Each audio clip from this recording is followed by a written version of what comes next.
Comment savoir que j'ai eu un orgasme? Dans la vidéo du jour, je réponds à cette question qui m'a été très souvent posée, alors installez-vous, la vidéo commence tout de suite. Hello my people, bienvenue dans cette nouvelle vidéo. Pour ceux et celles qui découvrent la chaîne via cette vidéo, je suis le Dr Paul Moko, médecin sexologue, et sur cette chaîne, je vous aide à solutionner les troubles sexuels qui vous gâchent la vie et celle de votre couple et à retrouver une sexualité épanouie, la sexualité de vos rêves. Alors n'hésitez pas à vous abonner et à activer la cloche de notification pour être prévenu à chaque fois que je poste une nouvelle vidéo. N'hésitez pas à me rejoindre sur mes réseaux sociaux, Dr Paul Moko sur Facebook, Instagram, TikTok, aussi, et à télécharger votre cadeau de bienvenue, les 10 secrets d'une sexualité épanouie. Je vous mettrai le lien en barre d'informations. N'oubliez pas également que mon livre, Bien dans ma fleur de taurine sur la côte, est également disponible sur Amazon. Tous les liens seront en barre d'informations. Maintenant, nous pouvons rentrer dans le vif du sujet. Alors, de nombreuses personnes, de nombreuses femmes m'ont demandé comment savoir que j'ai eu un orgasme? Parce que d'après elles n'ont jamais ressenti d'orgasme et leur partenaire avait l'air de dire, et même leurs connaissances, quand elles en parlent dans leur entourage, on leur dit que c'est possible que tu aies déjà ressenti un orgasme, que tu aies déjà eu un orgasme, sans le ressentir. Du coup, elles se tournent vers moi pour me demander à quoi ça ressemble l'orgasme. J'ai déjà eu à voir cette question dans les commentaires et les réponses que je lis souvent, c'est quand tu as ressenti un orgasme, tu le sais que c'est un orgasme. Ok, oui, mais c'est un peu vague comme réponse. Maintenant, avant de répondre à votre question, j'aimerais pouvoir faire la différence entre deux concepts.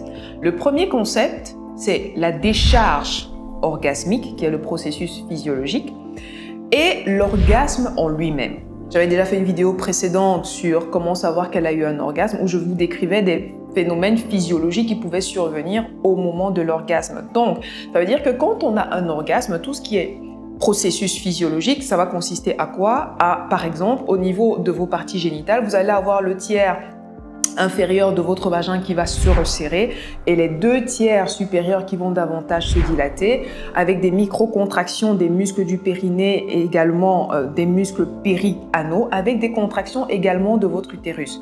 Parallèlement, vous avez une libération d'hormones, noradrénaline, ocytocine, hormones du bien-être également. Donc ça, c'est je résume, mais ça, c'est la décharge, si vous voulez, physiologique de l'orgasme. Ça, c'est la décharge, comme je l'appelle, décharge orgasmique, d'un point de vue physiologique. Dans certains contextes, on parle d'orgasme.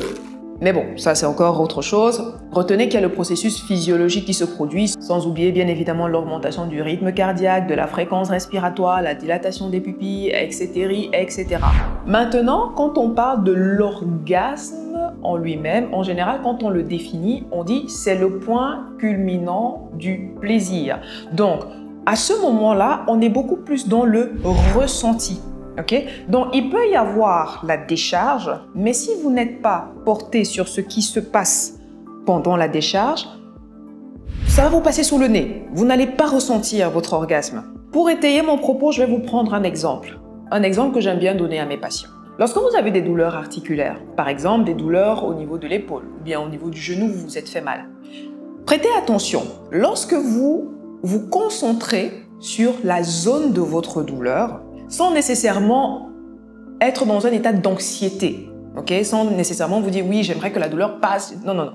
Le simple fait de porter votre attention sur le point de votre douleur, supposons que ici, en l'occurrence, c'est le genou, vous portez votre attention sur votre genou qui vous fait mal, vous allez davantage ressentir la douleur au niveau de votre genou. Par contre, à partir du moment où vous avez un ami, un frère, une sœur qui s'amène et commence à discuter avec vous, vous commencez à parler d'autres choses, des choses qui vous détendent, qui vous distraient et qui détournent votre attention de votre genou qui vous fait mal, à ce moment-là, vous sentez moins la douleur. Ça ne veut pas dire que la douleur disparaît, elle est là, mais vous ne la sentez pas parce que vous n'y prêtez pas attention. Eh bien, avec l'orgasme, c'est la même chose. Ça veut dire que vous allez avoir le processus. Il se peut que vous ayez le processus, en effet, mais parce que dans votre tête, vous êtes totalement défocalisé de ce qui est en train de se passer. Ce qui se produit à la fin, c'est que vous ne ressentez pas ce point culminant du plaisir. Alors, j'aimerais bien faire un disclaimer ici. Il ne s'agit pas de dire « oui, quand est-ce que je vais ressentir mon orgasme ?» et pourquoi ça pique, et pourquoi ça se contracte comme ça, et pourquoi je ressens ça, et pourquoi j'ai envie de faire pipi, et pourquoi, et c'est quoi ça? Il ne s'agit pas de vous poser 15 000 questions. Il s'agit de simplement ressentir.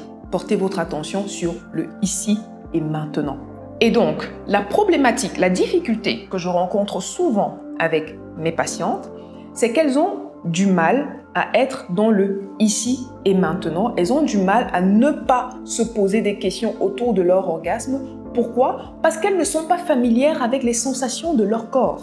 Elles n'ont pas l'habitude de ressentir les différentes stimulations, les sensations qui émanent des différentes stimulations autour de leur sphère génitale, autour de leur corps simplement. Et donc, la solution pour pouvoir savoir si vous avez un orgasme, ressentir un orgasme, c'est de vous familiariser avec les sensations de votre corps, avec les sensations qui émanent des stimulations autour de votre sphère génitale, autour de votre corps, simplement. Vous devez vous habituer à apprendre à connaître votre corps. Et une fois que vous connaîtrez les sensations qui émanent des stimulations faites autour de votre sphère génitale, de votre corps, etc., vous serez moins encline à vous poser des tas de questions pendant l'acte sexuel. Et vous pourrez à ce moment-là profiter de ce qui se passe. Vous serez dans le ici et maintenant. Ça, c'est une astuce. Pour vous exercer à développer vos sens, en général, ce que j'encourage les femmes à faire, c'est de s'exercer à apprécier le repas qu'elles sont en train de manger. Ça veut dire quoi? Ça veut dire que lorsque vous avez votre assiette, un plat qu'on vient de vous servir, que vous venez de vous servir, que vous aimez bien, amusez-vous lorsque vous mangez à essayer de déceler les différents composants de votre bouchée. Sentez ce que vous mangez. Est-ce que c'est un peu plus épicé? Quel type d'épices est-ce que vous ressentez? Quelle épice est-ce que vous ressentez? Est-ce que c'est un peu plus salé? Est-ce que c'est un peu plus sucré? Est-ce que c'est tendre? Est-ce que c'est croustillant? Est-ce que... Ressentez ce que vous mangez. Apprenez à être attentive aux sensations. C'est quelque chose qui s'apprend. Ça ne se fait pas en une fois comme ça. À force, vous apprendrez à être plus à l'écoute. Vous développerez vos sens, pour faire plus simple. Voilà. Donc, comment savoir que j'ai eu un orgasme? La solution pour savoir si vous avez eu un orgasme, commencez à vous habituer à ressentir les sensations de votre corps.